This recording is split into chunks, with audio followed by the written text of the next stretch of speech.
Dari epilog videoku yang kemarin, berteman dengan siapa saja, berprasangka buruk seminimal mungkin.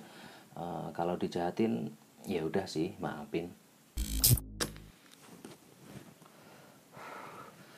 Aku ada cerita soal ini, tentang bagaimana kelakuan teman dan prasangka di tempat kerja.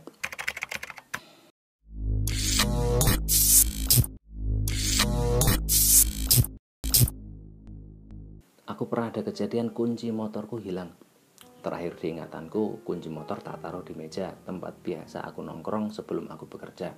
Terus pas jam istirahat dan aku pengen nyari makan di luar, sampai di parkiran aku baru inget kunci motorku mana ya.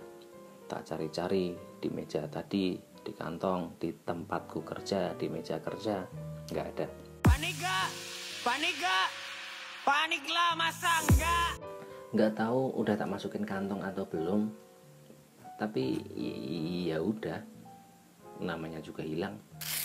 Solusinya ya panggil kang ahli kunci buat ganti set blok kunci motor baru.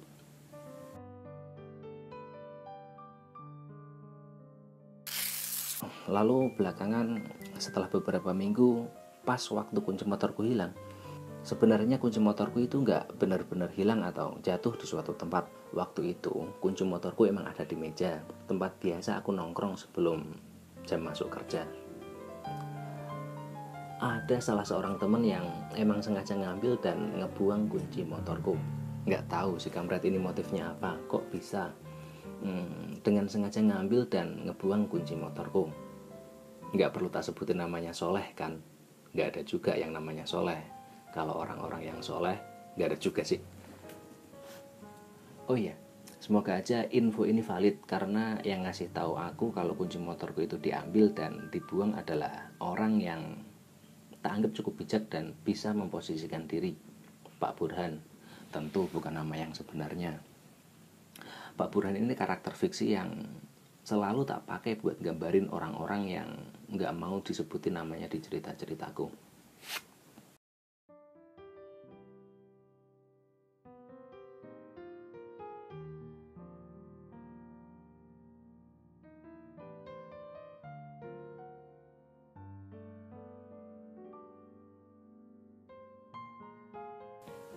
Nggak cuman itu, pernah juga si kampret ini dengan sengaja ngisengin motorku dengan cara merusak soketan kabel kelistrikan.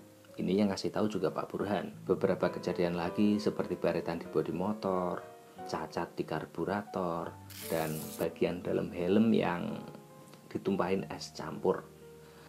Entahlah, emang si kampret satu ini atau ada kampret-kampret yang lain, aku nggak mau berburuk sangka. Tapi ya, apa aku berusaha nyari tahu dan pengen nggak ngebales itu semua? Enggak lah, ngapain? Kalau aku bales ngambil dan buang kunci motor, baretin bodi motor, ngerusak karburator, terus ngisengin soketan kelistrikan dan numpahin es campur ke dalam helm, lah apa bedanya aku sama si kampret itu? Aku nggak mau ngotorin tanganku buat balas dendam. Tapi ya, aku percaya Bu ini selalu bilang seperti ini. Oh ya, Bu ini owner di tempatku kerja. Aku punya bahasaku sendiri.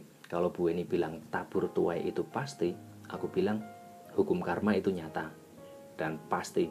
Yang namanya pembalasan itu pasti selalu lebih menyakitkan. Nggak lewat tanganku, pasti lewat tangan orang lain. Nggak lewat tangan orang lain, pasti lewat tangan Tuhan. Sekian dari saya Sinister Mujib.